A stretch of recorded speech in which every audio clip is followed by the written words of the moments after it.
अथापि यत्पादनखावसृष्टं जगद्विरिञ्चोपहृतार्हणाम्भः शेषं पुनः त्यन्यतमो मुकुन्दात् को नाम लोके भगवत्पदार्थः।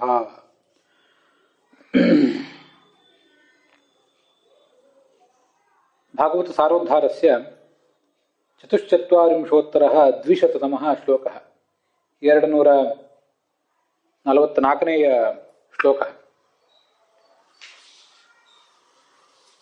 विना मुकुन्दं को नाम अस्मिन् लोके भगवानिति उच्येत। यतः चतुर्मुखः त्रिविक्रमस्य पादौ निर्निनेज तदा तदेव जलं गंगा इति प्रोवाह। अपि च रुद्रादीन् देवानपि पावयामास। तथा च यस्य अस्य चरणसरोजद्वन्द्वनिर्णेजनाम्भः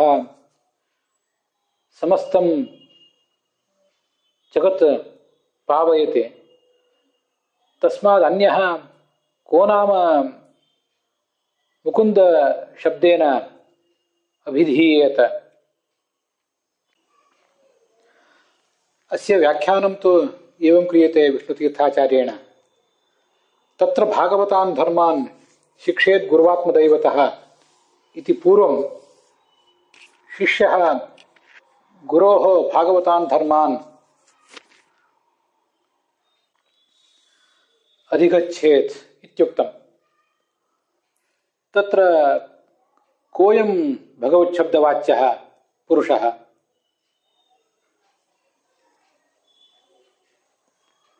विष्णुरेव भगवच्छब्दवाच्यः न अन्यः इत्यत्र किं प्रमाणम्?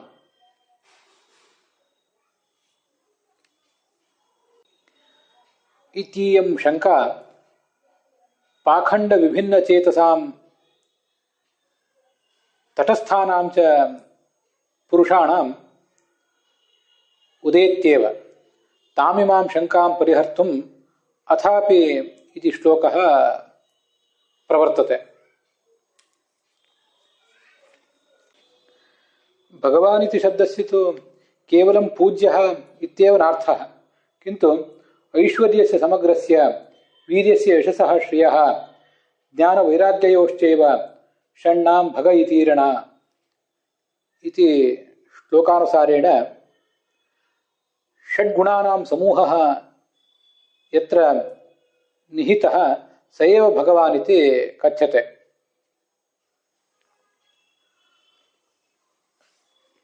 ऐश्वर्यादिगुणैः षड्भिः यः पूर्णः स एव भगवान् इत्युक्तौ पूर्णत्वं तु नैव औपचारिकं, किन्तु अभ्यर्हितं मुख्यमेव पूर्णत्वम् अत्र विवक्षितं। यः सम्पूर्णरूपेण ऐश्वर्यादिगुणैः उपेतः स एव भगवान् इति मुख्यतया च गीयेत।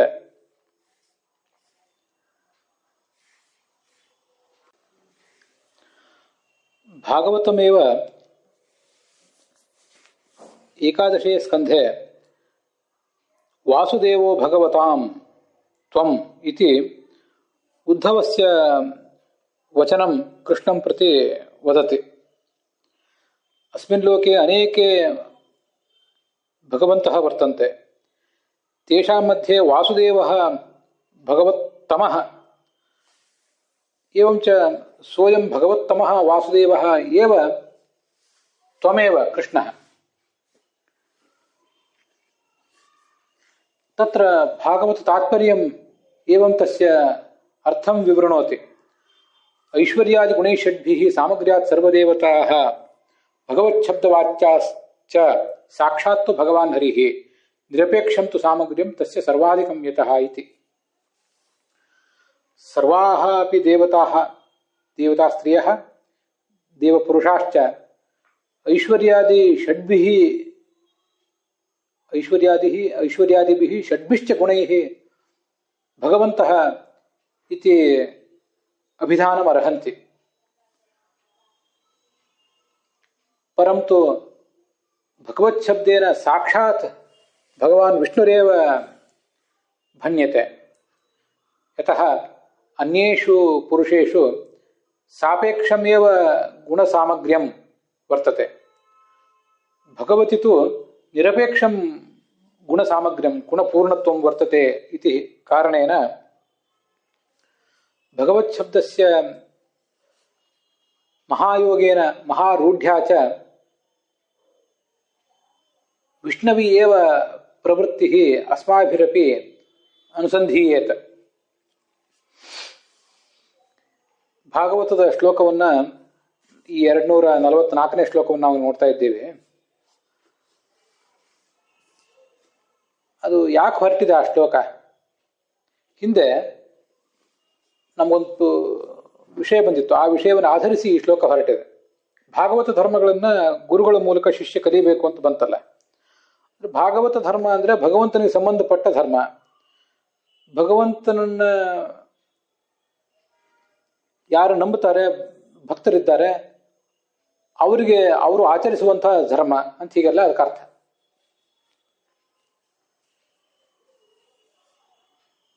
ಹಾಗಾದ್ರೆ ಆ ಭಗವಂತ ಅಂದ್ರೆ ಯಾರು, ಭಗವಾನ್ ಅಂದ್ರೆ ಯಾರು ಅಂತ ಹೀಗೆ ನಮಗೆ ಒಂದು ಪ್ರಶ್ನೆ ಬರ್ತದೆ. ಅದಕ್ಕೆ ಈ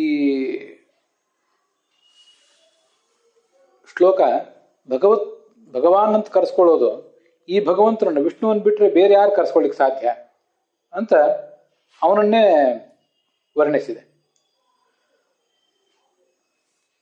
ಆದ್ರಿಂದ ಭಗವಾನ್ ಅಂದ್ರೆ ವಿಷ್ಣುವೇ.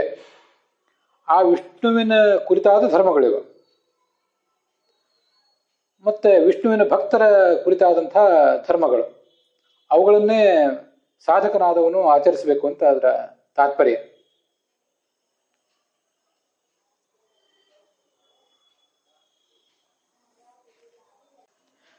ಚತುರ್ಮುಖ ಹಿಂದೆ ಭಗವಂತನ ಪಾದಕಮಲಗಳನ್ನು ತೊಳೆದನಲ್ಲ, ಆಗ ಆ ನೀರು ಹರಿದು ಈ ಜಗತ್ತೆಲ್ಲವನ್ನೂ ಪಾವನಗೊಳಿಸಿತ್ತಲ್ಲ. ಹಾಗಾದರೆ ಜಗತ್ತೆಲ್ಲವನ್ನೂ ಪಾವನಗೊಳಿಸುವ ಮಹಿಮೆ ಇರುವುದು ಯಾರಿಗೆ? ಅದು ವಿಷ್ಣುವಿಗೆ ಹೊರತು ಬೇರೆ ಯಾರಿಗೂ ಕೂಡ ಅದು ಇಲ್ಲ ಅಂತ ಅದರ ತಾತ್ಪರ್ಯ. ಇಲ್ಲಿ ವಿಷ್ಣು ತೀರ್ಥಾಚಾರ್ಯರು ಅದನ್ನು ಹೇಳಲಿಲ್ಲ, ಆದರೆ ಭಾಗವತ ತಾತ್ಪರ್ಯದಲ್ಲಿ ಬಂದಿರುವಂತಹ ಒಂದು ಶ್ಲೋಕ ನನಗೆ ನೆನಪಿಗೆ ಬರ್ತದೆ. ವಾಸುದೇವೋ ಭಗವತಾಂ, ಉದ್ಧವ ಕೃಷ್ಣನಿಗೆ ಹೇಳುವಂಥ ಒಂದು ಮಾತದು. ಈ ಜಗತ್ತಿನಲ್ಲಿ ಭಗವಂತರು ಅನೇಕ ಜನ ಇದ್ದಾರೆ, ಅದರಲ್ಲಿ ಭಗವಂತರಲ್ಲಿ ಮುಖ್ಯನಾದವನು ನೀನು ಕೃಷ್ಣ ಅಂತ ಉದ್ಧವ ಕೃಷ್ಣನಿಗೆ ಹೇಳಿದ ಮಾತದು.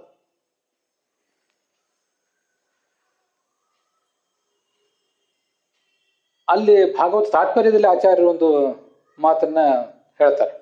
ಯಾಕೆ ಅನೇಕ ಜನ ಭಗವಂತರಿದ್ದಾರೆ ಅಂದ್ರೆ ಏನರ್ಥ? ಹಾಗಾದ್ರೆ ಭಗವಂತ ಅಂದ್ರೆ ಅರ್ಥ ಏನು? ನಮ್ಗೆ ಗೊತ್ತಿದೆ, ಐಶ್ವರ್ಯ ಅಂದ್ರೆ ಸಂಪತ್ತು, ವೀರ್ಯ ಅಂದ್ರೆ ಶಕ್ತಿ, ಯಶಸ್ಸು ಅಂದ್ರೆ ಎಲ್ಲ ಕಡೆ ಹರಡಿದ ಹೆಸರು, ಶ್ರೀ ಅಂದ್ರೆ ಸ್ವರೂಪ ಸಹಜವಾದ ಕಾಂತಿ, ಮತ್ತೆ ಜ್ಞಾನ, ವೈರಾಗ್ಯ, ಇವೆಲ್ಲದಕ್ಕೂ ಸೇರಿ ಈ ಭಗ ಅಂತ ಹೇಳ್ತಾರೆ. ಭಗ ಯಾರಿಗಿದೆಯೋ ಅವನೇ ಭಗವಾನ್. ನಮಗಿದೆಲ್ಲ ಗೊತ್ತಿದೆ. ವಸ್ತುತಃ ಈ 6 ಗುಣಗಳು ಬೇರೆ ದೇವತೆಗಳಲ್ಲೂ ಇವೆ. ಆದ್ದರಿಂದ ಬೇರೆ ದೇವತೆಗಳನ್ನು ಕೂಡ ಭಗವಾನ್ ಎಂಬ ಶಬ್ದದಿಂದ ನಾವು ಹೇಳಬಹುದು. ಆದರೆ ಮುಖ್ಯವಾಗಿ ಭಗವಾನ್ ಎಂಬ ಶಬ್ದದಿಂದ ವಾಚ್ಯನಾದವನು ವಿಷ್ಣುವೇ. ಯಾಕೆಂದ್ರೆ ಉಳಿದವರಲ್ಲಿ ಇರುವ ಪೂರ್ಣತೆ ಅದು ಸಾಪೇಕ್ಷವಾದ ಪೂರ್ಣತೆ, ಅವರವರ ಮಟ್ಟಿನ ಪೂರ್ಣತೆ. ಅದು ಎಲ್ಲರನ್ನೂ ಮೀರಿಸಿದ ಪೂರ್ಣತೆ ಏನಿದೆ ಅದು ವಿಷ್ಣುವಿನಲ್ಲೇ ಇರುವಂಥದ್ದು.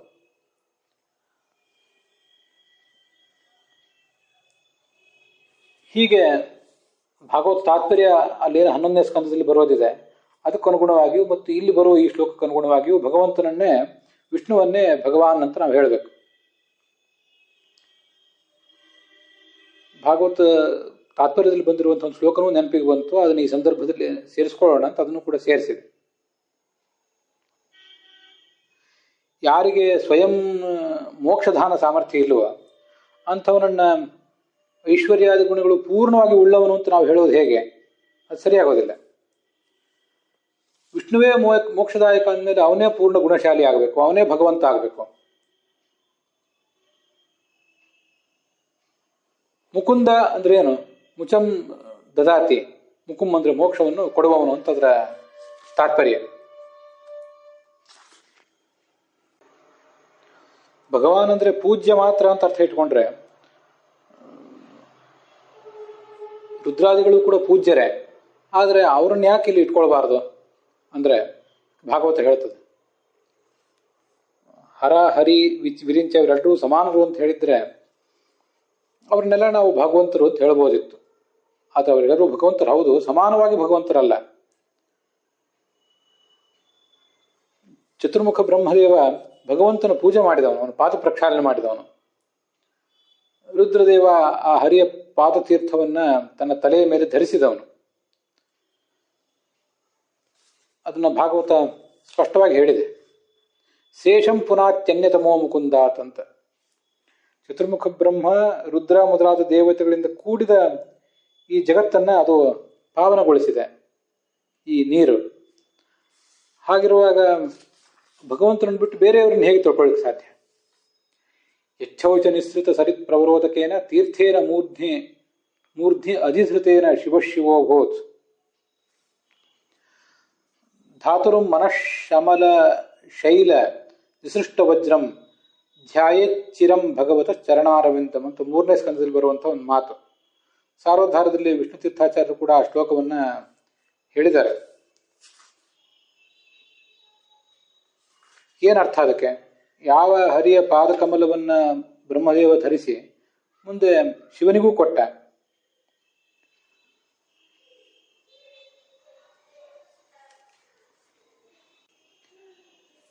ಮತ್ತೆ ಆ ಪಾದಕಮಲದ ಶುದ್ಧೀಕರಣದ ನೀರನ್ನ ಧರಿಸಿ ಶಿವ ವಾಸ್ತವಿಕ ಅರ್ಥದಲ್ಲಿ ಶಿವನೇ ಆದ, ಮಂಗಳಕರನೇ ಆದ.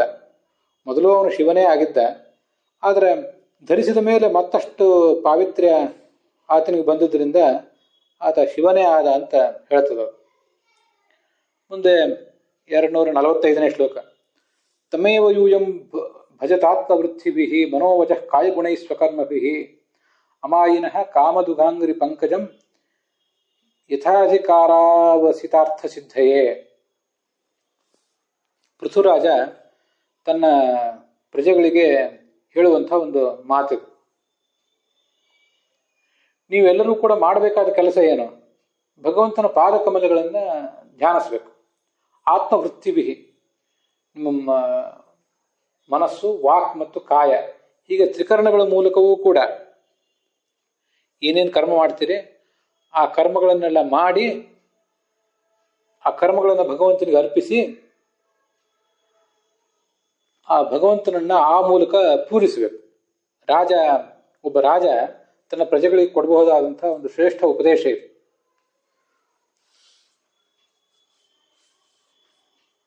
ನಿಮ್ಮ ಕರ್ಮವನ್ನು ನೀವು ಮಾಡಿ ಅಂತ ಹೇಳ್ತಿದ್ದಾನೆ.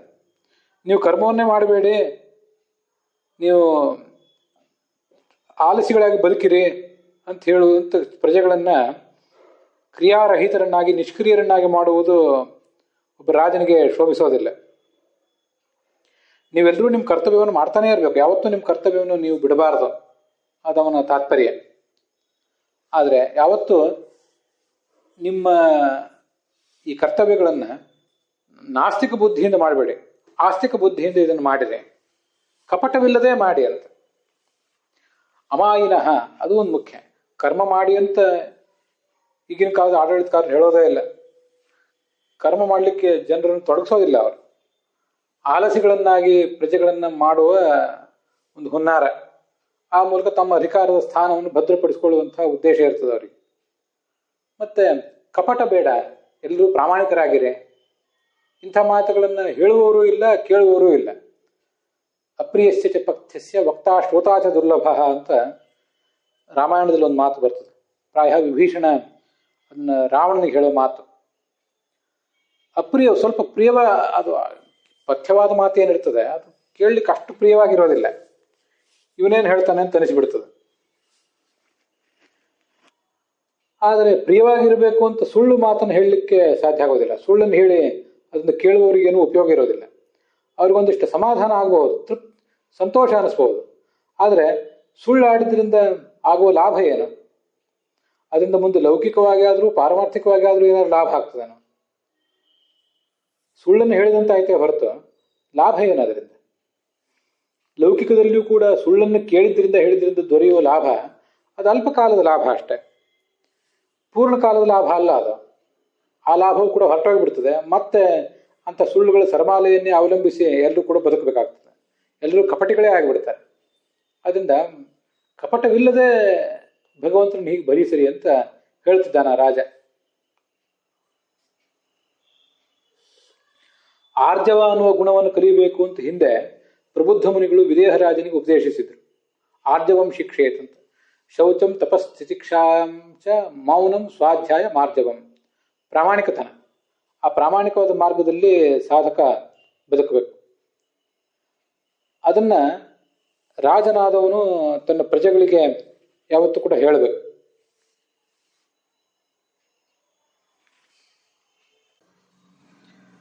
ಈ ಆರ್ಜವದ ಮಹತ್ವವನ್ನು ಮುಂದಿನ ಶ್ಲೋಕ ಹೇಳ್ತದೆ. 246ನೇ ಶ್ಲೋಕ. ಸವೇದ ಧಾತು ಪದವೀಂ ಪರಸ್ಯ ದುರಂತ ವೀರ್ಯಸ್ಯ ರಥಾಂಗಪಾಣೇ ಯಹ ಅಮಾಯಯ ಸಂತತಯ ಅನುವೃತ್ಯ ಭಜೇತ ತತ್ಪಾದ ಸರೋಜಗಂಧಂ ಅಂತ. ಸೂತರು ಶೌನಕರಿಗೆ ಹೇಳಿದಂಥ ಒಂದು ಮಾತು. ಏನು ಹೇಳ್ತಿದ್ದಾರೆ ಅವರು ಅಂದರೆ, ಅಮಾಯಯ ಯಾವ ಕಪಟವಿಲ್ಲದೆ ಆರ್ಜವದಿಂದ ಪ್ರಾಮಾಣಿಕತನದಿಂದ ಅಂಥ ಸೇವೆಯಿಂದ ಭಗವಂತನ ಒಂದು ಪ್ರೀತಿಯನ್ನು ಗಳಿಸ್ಬೇಕು. ಆ ಭಗವಂತನ ಪಾದ ಕಮಲದ ಗಂಧವನ್ನ ನಾವು ಸ್ವೀಕಾರ ಮಾಡಬೇಕು. ಗಂಧವನ್ನು ಸ್ವೀಕಾರ ಮಾಡುವುದು ಅಂದ್ರೆ ಏನು? ಶಾಸ್ತ್ರದಲ್ಲಿ ಹೇಳಿದ ಅವನ ಮಹಿಮೆಯನ್ನು ಸ್ವೀಕಾರ ಮಾಡುವುದು ಅಂತಲೇ ಅರ್ಥ. ಗಂಧವನ್ನು ಸ್ವೀಕಾರ ಮಾಡುವುದು ಅಂದ್ರೆ ಈಗ ನಾವಿರುವ ಪರಿಸ್ಥಿತಿಯಲ್ಲಿ ಭಗವಂತನ ಪಾದಕಮಲದ ಸಾಕ್ಷಾತ್ಕಾರ ನಮಗೇನೂ ಆಗೋದಿಲ್ಲ. ಆ ಪಾದಕಮಲಗಳಿಗೆ ಎರಗಿ ಅಲ್ಲಿರೋ ಸುಗಂಧವನ್ನ ಸ್ವೀಕಾರ ಮಾಡುವಂಥ ಅವಕಾಶ ನಮಗೇನು ಈಗ ಬರೋದಿಲ್ಲ.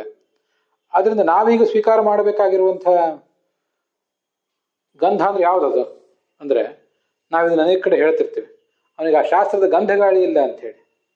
ಆ ಗಂಧಗಾಳಿ ಇಲ್ಲ ಅಂದ್ರೆ ಅದೇ ಶಾಸ್ತ್ರದ ABCD ಗೊತ್ತಿಲ್ಲ ಅಂತ ಹೀಗೆಲ್ಲ ಬೈತಿರ್ತಾರೆ. ಈ ಗೊತ್ತಿಲ್ಲ ಅಂತ ಬೈತಿರ್ತಾರೆ. ಅಲ್ಲಿ ಅದನ್ನ ಗಂಧವನ್ನು ಸ್ವೀಕಾರ ಮಾಡುವುದು ಅಂದ್ರೆ ಶಾಸ್ತ್ರಗಳ ಮೂಲಕ ಅದನ್ನ ಅರಿಯುವುದು ಅಂತಲೇ ಅದರ ಅರ್ಥ.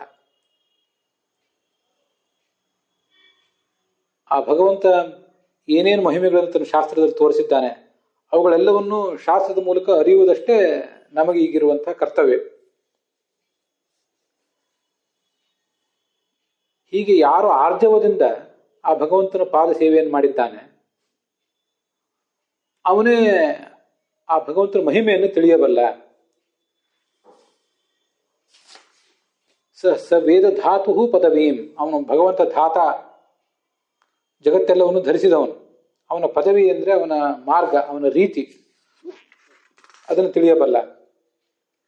ಅವನ ಲಕ್ಷಣಗಳನ್ನು ತಿಳಿಯಬಲ್ಲ. ಅದು ಈ ಪ್ರಾಮಾಣಿಕನಾದವನಿಗೆ, ಆರ್ಜವ ಉಳ್ಳವನಿಗೆ ಮಾತ್ರ ಅದು ಸಾಧ್ಯ. ಈ ಆರ್ಜವ ಅಂತ ನೆನಪು ಬಂದಾಗ ಮಹಾಭಾರತದಲ್ಲಿ ಇರುವಂಥ ಒಂದು ಶ್ಲೋಕವು ಕೂಡ ಇಲ್ಲಿ ಪ್ರಸ್ತುತ ಆಗಬಹುದು ಅಂತ ಕಾಣಿಸ್ತದೆ ನನಗೆ. ಆರ್ಜವ ಅನ್ನೋ ಶಬ್ದ ನನಗೆ ಮಹಾಭಾರತದ ಆ ಶ್ಲೋಕವನ್ನು ನೆನಪಿಸ್ತಾ ಇದೆ. ಸರ್ವಂ ಜಿಹ್ಮಂ ಮೃತ್ಯುಪದಂ ಆರ್ಜವಂ ಬ್ರಹ್ಮಣ ಪದಂ ಏತಾವಾನ್ ಜ್ಞಾನ ವಿಷಯ ಕಿಂ ಪ್ರಲಾಪ ಕರಿಷ್ಯತಿ ಅಂತ. ಸಕಲ ಶಾಸ್ತ್ರಗಳ ಸಾರ ಏನು? ತುಂಬ ಸುಂದರವಾದ ಮಾತದು. ಕೇವಲ ವೇದ ಪುರಾಣ ಮೊದಲಾದ ಗ್ರಂಥಗಳ ಸಾರ ಮಾತ್ರ ಅಲ್ಲ, ಸಕಲ ಶಾಸ್ತ್ರಗಳ ಸಾರ ಅದು. ನಮ್ಮ ದೇಶದ ಧರ್ಮಗಳು, ವಿದೇಶದ ಧರ್ಮಗಳು, ಹೀಗೆ ಎಲ್ಲ ಗ್ರಂಥಗಳ ಸಾರವೂ ಕೂಡ ಒಂದೇ. ತುಂಬ ಸರಳವಾಗಿ ಈ ಸಾರ ಆ ಗ್ರಂಥಗಳಿಗೂ ಕೂಡ ಸ್ವೀಕಾರಕ್ಕೆ ಯೋಗ್ಯ ಆಗಲೇಬೇಕಿದು. ಅದೇನು ಅಂದ್ರೆ, ಸರ್ವಂ ಜಿಹ್ಮಂ ಮೃತ್ಯುಪದಂ.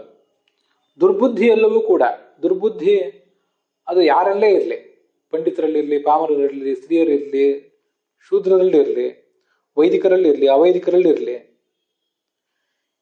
ಸದ್ಬುದ್ಧಿ ಮೋಕ್ಷದಾಯಕ, ದುರ್ಬುದ್ಧಿ ಅಂತನ್ನೋದು ದುಃಖದಾಯಕ, ದುರ್ಗತಿ ಕಾರಣ ಅದು. ನಮ್ಮ ದೇಶದ ಧರ್ಮಗಳು, ವಿದೇಶದ ಧರ್ಮಗಳು, ಯಾವ ಧರ್ಮವನ್ನೇ ಯಾರೇ ಆಚರಿಸಲಿ, ಯಾವ ಸಂಸ್ಕೃತಿಯೇ ಇರಲಿ, ಯಾವ ನಾಗರಿಕತೆಯೇ ಇರಲಿ, ದುರ್ಬುದ್ಧಿ ಇತ್ತಂದ್ರೆ ಅದೆಲ್ಲವೂ ಮೃತ್ಯುವಿನತ್ತ ಮನುಷ್ಯನನ್ನು ಕರ್ಕೊಂಡು ಹೋಗ್ತದೆ. ಆರ್ಜವಂ ಬ್ರಹ್ಮಣ ಪದಂ. ಆರ್ಜವ ಪ್ರಾಮಾಣಿಕತನ, ಅದೇ ಒಂದು ಬಹಳ ಮಹತ್ವದ್ದು. ಅದು ತ್ರಿಕರಣಗಳ ಮೂಲಕ, ಮನಸ್ಸಿನಿಂದ, ಮಾತಿನಿಂದ, ಕೃತಿಯ ಮೂಲಕ ಒಂದೇ ರೀತಿಯಾಗಿದ್ದು ನಾವು ಭಗವಂತನನ್ನು ಧ್ಯಾನಿಸುವುದೇನಿದೆ ಅದು ಆರ್ಜವ. ಅಂಥ ಆರ್ಜವವನ್ನು, ಪ್ರಾಮಾಣಿಕತನವನ್ನು, ಆನೆಸ್ಟಿಯನ್ನ ಯಾರು ಜೀವಮಾನದಲ್ಲಿ ಅಳವಡಿಸ್ಕೊಂಡಿರ್ತಾನೆ ಅವನು ಪರಬ್ರಹ್ಮನ ಸಾನ್ನಿಧ್ಯವನ್ನ ಪಡೆಯಬಲ್ಲ ಅಂತ ಅದರ ತಾತ್ಪರ್ಯ. ಏತಾವಾನ್ ಜ್ಞಾನ ವಿಷಯ, ಸಕಲ ಶಾಸ್ತ್ರಗಳ ಸಾರವೂ ಕೂಡ ಇದಿಷ್ಟೇ. ಕಿಂ ಪ್ರಲಾಪ ಕರಿಷ್ಯತೆ, ಇದೊಂದನ್ನು ಅರ್ಥ ಮಾಡ್ಕೊಳ್ಳದೆ ಹೋದರೆ, ಈ ಸಾರವೊಂದನ್ನು ತಿಳಿಯದೆ ಹೋದರೆ ಉಳಿದಿದ್ದೆಲ್ಲವೂ ಪ್ರಲಾಪ ಮಾತ್ರ. ಪ್ರಲಾಪ ಅಂದ್ರೆ ನಾನ್ಸೆನ್ಸ್ ಅಂತ ಅರ್ಥ. ನಮ್ಮ ಶಾಸ್ತ್ರದಲ್ಲೇ ಇರಲಿ, ವಿದೇಶದ ಶಾಸ್ತ್ರಗಳಲ್ಲಿ ಇರಲಿ, ಎಲ್ಲೇ ಇರಲಿ, ಇದೊಂದು ಸಾರ ಎಲ್ಲ ಕಡೆಯೂ ಇದ್ದೇ ಇದೆ. ಆದರೆ ಅದು ಸ್ಪಷ್ಟವಾಗಿ ಕೆಲವು ಕಡೆ ಪ್ರತಿಪಾದಿತ ಆಗಿರ್ತದೆ, ಕೆಲವು ಕಡೆ ಸ್ಪಷ್ಟವಾಗಿ ಪ್ರತಿಪಾದಿತ ಆಗಿರೋದಿಲ್ಲ. ನಾವು ಅದನ್ನ ಓದಿದವರು ಆ ಸಾರವನ್ನು ಗ್ರಹಿಸಬೇಕು. ಅದನ್ನು ಮಾಡದೆ ಹೋದ್ರೆ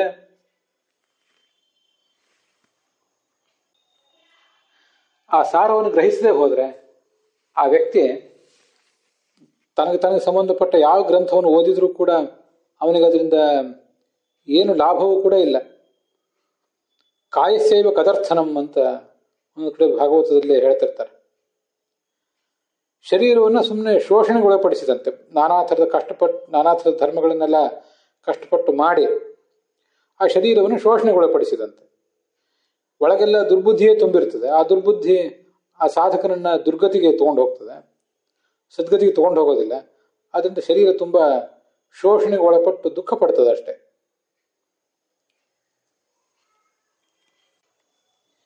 ಹೀಗೆ ಆರ್ಜವ, ಪ್ರಾಮಾಣಿಕತನ ಅಂತ ಅನ್ನೋದು ಸದ್ಗತಿಗೆ ಕಾರಣ, ಮತ್ತದು ಜ್ಞಾನ ಪ್ರಾಪ್ತಿಗೂ ಕೂಡ ಕಾರಣ, ಮೋಕ್ಷಕ್ಕೂ ಕಾರಣ, ಮತ್ತೆ ಆ ಮೋಕ್ಷದಾಯಕವಾದಂಥ ಜ್ಞಾನಕ್ಕೂ ಕೂಡ ಈ ಪ್ರಾಮಾಣಿಕತನ ಅಂತ ಅನ್ನೋದೇ ಕಾರಣ. ಅದಿಲ್ಲದೆ ಹೋದ್ರೆ ಉಳಿದ ಯಾವ ಗುಣಗಳಿಗೂ ಕೂಡ ಬೆಲೆ ಇಲ್ಲ ಅಂತ ಅದರ ತಾತ್ಪರ್ಯ.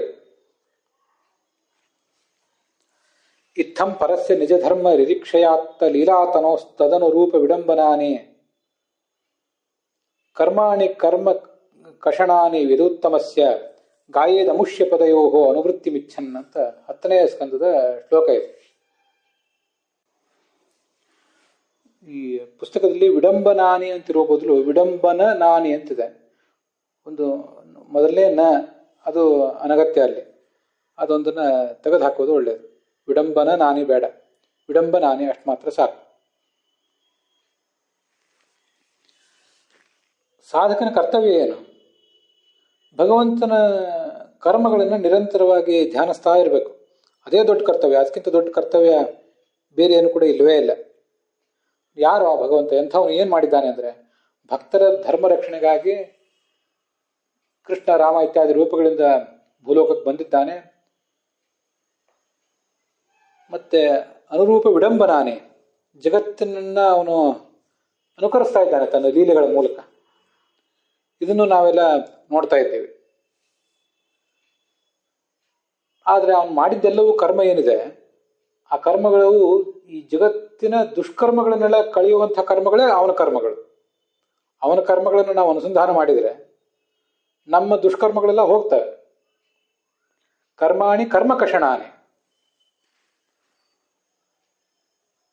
ಅಂಥ ಆ ಭಗವಂತನ ಕರ್ಮಗಳನ್ನ ನಿರಂತರವಾಗಿ ಅವನ ಪಾದಕಮನಗಳನ್ನು ಧ್ಯಾನಿಸ್ತಾ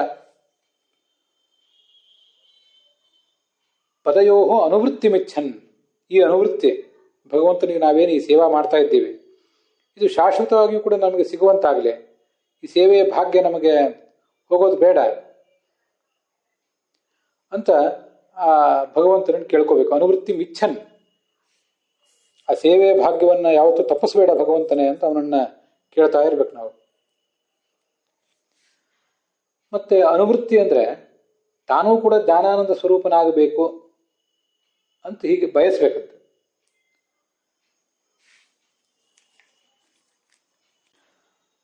ಅನುವೃತ್ತಿ ಅಂದರೆ ಭಗವಂತ ಹೇಗಿದ್ದಾನೋ ಹಾಗೆ ನಾನು ಕೂಡ ಆಗಬೇಕು. ಭಗವಂತ ಜ್ಞಾನಾನಂದ ಸ್ವರೂಪ, ನಮ್ಮ ಬಿಂಬನವನು, ಪ್ರತಿಬಿಂಬನಾದಂತಹ ನಾನು ಕೂಡ ಜ್ಞಾನಾನಂದ ಸ್ವರೂಪನಾಗಬೇಕು ಅಂತ ಈ ಸಾಧಕ ಬಯಸಬೇಕು. ಅದೇ ಎಲ್ಲರ ಕರ್ತವ್ಯ. ನಿರಂತರ ಸೇವಾ ಅಂದರೆ ಇದೆ. ಆ ಕರ್ಮಗಳನ್ನು ನಿರಂತರ ಕೊಂಡಾಡಬೇಕು ಅಂತ ಬಂದಿದೆ. ಗಾಯೇ ತಮುಷ್ಯ ಪದಯೋಹೋ ಅನುವೃತ್ತಿಂ ಅಂತ.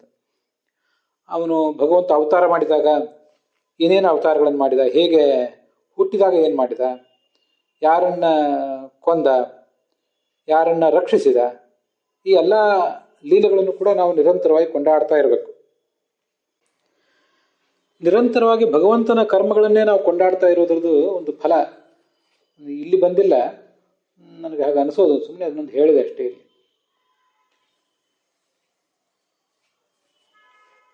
ನಾವು ಯಾವತ್ತೂ ಕೂಡ ನಮ್ಮ ಕರ್ಮಗಳನ್ನೇ ಹೇಳ್ಕೊತಾ ಇರ್ತೀವಿ, ಆತ್ಮಪ್ರಶಂಸೆ ಮಾಡ್ಕೋತಾ ಇರ್ತೀವಿ, ಪರನಿಂದೆ ಮಾಡ್ತಾ ಇರ್ತೀವಿ. ನಾವೇನೇನು ಮಹಾ ಸಾಧನೆ ಮಾಡಿಬಿಟ್ಟೆವು, ಅದು ಲೌಕಿಕ ಕ್ಷೇತ್ರದಲ್ಲಿದ್ದವರು ಮಾಡ್ತಾರೆ, ಅಧ್ಯಾತ್ಮ ಧರ್ಮ ಕ್ಷೇತ್ರದಲ್ಲಿದ್ದವರು ಕೂಡ ಅದನ್ನೇ ಮಾಡ್ತಿರ್ತಾರೆ. ಅಂತೂ ಆತ್ಮ ಪ್ರಶಂಸೆ, ನಾವಿಂಥ ದೊಡ್ಡ ಸಾಧನೆ ಮಾಡಿಬಿಟ್ಟೆವು ಅಂತ ಹೇಳ್ಕೊಳ್ಳೋದು ನಮಗೆ ಒಂದು ದುರಭ್ಯಾಸ. ಅಥವಾ ನಾವೇ ನಮ್ಮ ಎಲ್ಲ ಸಾಧನೆಗಳನ್ನು ಹೇಳ್ಕೊಳ್ಳದೆ ಹೋದರೂ ಕೂಡ ಇನ್ನೊಬ್ಬರು ನಮ್ಮ ಸಾಧನೆಗಳನ್ನೇನಾದರೂ ಕೊಂಡಾಡ್ಲಿಕ್ಕೆ ತೊಡಗಿದ್ರೆ ಅದನ್ನು ಆನಂದವಾಗಿ ಕೂತ್ಕೊಂಡು ಕೇಳ್ತೇವೆ, ಅದನ್ನು ಆಸ್ವಾದಿಸ್ತೇವೆ, ಎಂಜಾಯ್ ಮಾಡ್ತೇವೆ. ಇನ್ನೊಂದು ಬಗೆಯ ದುರಭ್ಯಾಸ. ನಮ್ಮ ಮನಸ್ಸನ್ನೇನಾದರೂ ಎಂಟಿ ಮೈಂಡ್ ಈಸ್ ಡೆವಿಲ್ಸ್ ವರ್ಕ್ಶಾಪ್ ಅಂತ ಹೇಳ್ತಾರೆ. ಖಾಲಿ ಮನಸ್ಸು ದೆವ್ವದ ಕಾರ್ಖಾನೆ ಅಂತ, ದೆವ್ವದ ಪ್ರಯೋಗಶಾಲೆ ಅಂತ. ಅದೇನು ಮಾಡ್ತದೆ, ನಾವು ನಮ್ಮ ಮನಸ್ಸನ್ನು ಹಾಗೆ ಖಾಲಿ ಬಿಟ್ಟರೆ ಯಾರನ್ನಾದರೂ ಬೈಲಿಕ್ಕೆ ಅಥವಾ ಕೊನೆಗೆ ನನ್ನನ್ನೇ ಹೊಗಳ್ಕೊಳ್ಳಿಕ್ಕೆ ಮಾತಿಗಿರೋದು ಇವೆರಡು ಕೆಲಸಗಳು. ಒಂದು ಬೈಯುವುದು, ಒಂದು ಯಾರನ್ನಾದರೂ ನಿಂದಿಸುವುದು, ಅಥವಾ ತಮ್ಮನ್ನು ತಾವು ಹೊಗಳ್ಕೊಳ್ಳೋದು. ನಮ್ಮನ್ನು ಹೊಗಳ್ಕೊಳ್ಳೋದು ಏನು ಮಾಡಬೇಕು, ನಾವು ಮಾಡಿದ ಮಹಾ ಕೆಲಸಗಳು ಅಂತ ನಾವೇನು ತಿಳ್ಕೊಂಡಿದ್ದೀವಿ ಅದನ್ನ ನಾವು ಹೊಗಳ್ತಾ ಕೂತ್ಕೋಬೇಕು. ಅಥವಾ ಯಾರು ಹೊಗಳ್ತಾ ಇದ್ರೆ ಆನಂದಿಸ್ತಾ ಕೂತ್ಕೋಬೇಕು. ಇದನ್ನೇ ಮಾಡಬೇಕಾಗ್ತದೆ. ಇದನ್ನು ಮಾಡೋ ಬದಲು ಭಗವಂತ ಮಾಡಿದ ಕರ್ಮಗಳನ್ನು ಕೊಂಡಾಡ್ರಿ. ವಿಷ್ಣೋ ಕರ್ಮಾಣಿ ಪಶ್ಯತ ಯಥೋ ವ್ರತಾನಿ ಪಸ್ಪಶೇ ಅಂತ ವಿಷ್ಣು ಸೂಕ್ತ. ಜಗತ್ತಿಗೆ ಒಂದು ಸಂದೇಶ ಅದು. ಸಾಧಕರೇ, ವಿಷ್ಣು ಕರ್ಮಾಣಿ ಪಶ್ಯತ, ನಿಮ್ಮ ಕರ್ಮಗಳ ಬಗ್ಗೆ ನೀವು ಗಮನ ಹರಿಸಿ ಅದನ್ನೇ ಹೊಗಳ್ಕೊಂಡಿದ್ದರಿಂದ ಏನು ಲಾಭ?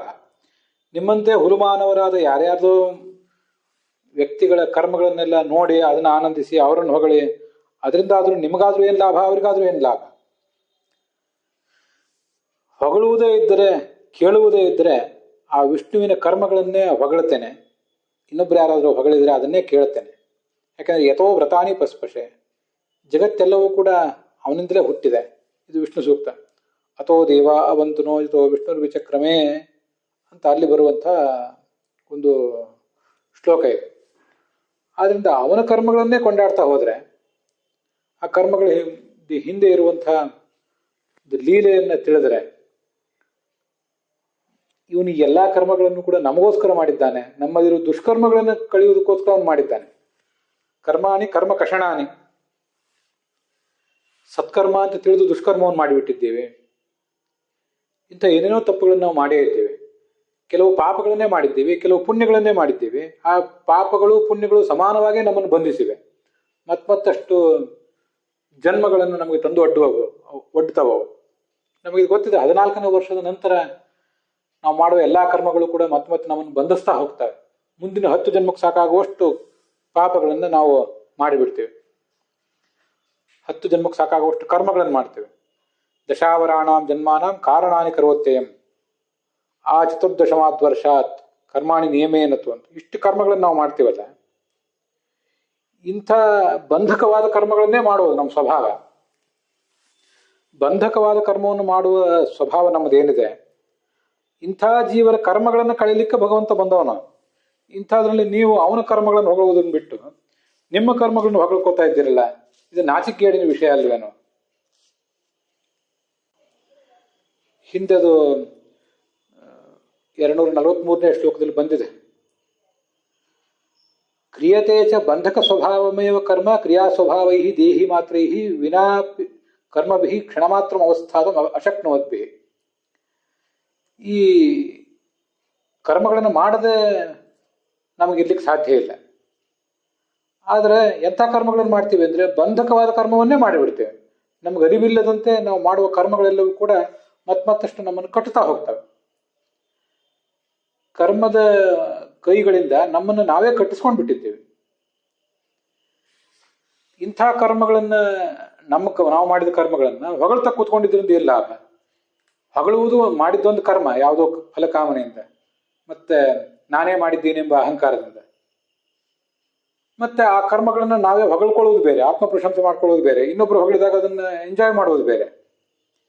ಮೊದಲನೇ ಕರ್ಮವೂ ಬಂಧಕ ಆಯಿತು, ಕರ್ತೃತ್ವಾಭಿಮಾನದಿಂದ ಮಾಡಿದ್ರಿಂದ, ಮತ್ತೆ ಫಲಕಾಮನೆಯಿಂದ ಮಾಡಿದ್ರಿಂದ. ಅದನ್ನು ಹೊಗಳ್ಕೊಂಡಿದ್ರಿಂದ ಮತ್ತಷ್ಟು ಬಂಧನ ಬೇರೆ ಬಿಟ್ಟಿತ್ತು. ಹೀಗಾದಾಗ ನಾವು ಮುಕ್ತರಾಗೋದು ಯಾವಾಗ? ನಮ್ಮ ಸ್ಥಿತಿ ಹೀಗಿದೆ. ಶಾಸ್ತ್ರ ಏನು ಧರ್ಮಾಚರಣೆಯನ್ನು ಮಾಡು ಅಂತ ಹೇಳಿದೆ, ಶ್ರವಣವನ್ನ ಧ್ಯಾನಗಳನ್ನು ಮಾಡು ಅಂತ ಹೇಳಿದೆ. ಅದನ್ನು ಮಾಡಿಯೂ ನಾವು ಮತ್ತೆ ನಾವೇ ಮಾಡಿದ್ದೇವೆ ಅಂತ ಅಹಂಕಾರ ಪಡ್ತಾ ಇದ್ದೇವೆ. ಅದರಿಂದ ಬರುವ ಲೌಕಿಕ ಲಾಭಗಳನ್ನು ಆಸ್ವಾದಿಸುವುದರಲ್ಲಿ ನಿರತರಾಗಿಬಿಟ್ಟಿದ್ದೇವೆ. ಹಾಗಾಗಿದ್ದಾಗ ಲೌಕಿಕ ಕಾರ್ಯವೇ ಆಗಲಿ, ಅಲೌಕಿಕ ಕಾರ್ಯವೇ ಆಗಲಿ, ಅಧ್ಯಾತ್ಮದ ಕುರಿತಾದ ಕಾರ್ಯವೇ ಆಗಲಿ, ಎಲ್ಲವೂ ನಮ್ಮನ್ನು ಬಂಧಿಸೇ ಬಿಡ್ತವೆ. ಬೇರೆ ಬೇರೆ ವೇಷದಲ್ಲಿರ್ತೇವೆ,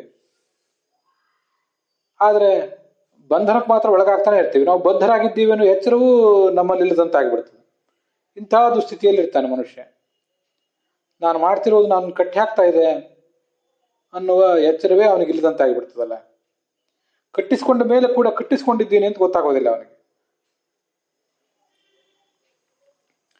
ಆ ಪಶುಗಳಿಗೆ ಕಟ್ಟಿಸ್ಕೊಂಡು ಹಾಗೆ ಬಿದ್ದಿರ್ತವೆ, ಅವಕ್ಕೆ ಬಿಡಿಸ್ಕೊಳ್ಬೇಕು ಅನ್ನೋ ಎಚ್ಚರವೂ ಇರೋದಿಲ್ಲ. ಯಾರು ಹಗ್ಗ ಬಿಚ್ಚಿದಾಗ ಅವು ಬಿಚ್ಕೋತವೆ. ಕೆಲವು ಪಶುಗಳಿಗೆ ಬಿಚ್ಚಿಸ್ಕೋಬೇಕು ಅನ್ನುವಂಥ ಎಚ್ಚರ ಇರಬಹುದು, ಅದು ವಿಷಯ ಬೇರೆ. ಸಾಮಾನ್ಯವಾಗಿ ಪಶುಗಳ ಲಕ್ಷಣ ಬದ್ಧರಾಗಿರುವುದೇ ಅವುಗಳ ಲಕ್ಷಣ. ಇದು ನಾವು ನೋಡಿದ್ದೀವಿ. ಹಾಗೆ ನಮ್ಮ ಸ್ಥಿತಿಯೂ ಆಗಿಬಿಡ್ತದೆ. ಅದಕ್ಕಾಗಿ ಬಂಧಕವಾದ ಕರ್ಮಗಳನ್ನು ಮಾಡುವುದೇ ಬೇಡ. ಮತ್ತೆ ಆ ಕರ್ಮಗಳನ್ನು ಹೊಗಳಿಕೊಳ್ಳುವುದು ಬೇಡ. ಭಗವಂತನ ಕರ್ಮಗಳನ್ನು ಹೊಗಳೋಣ.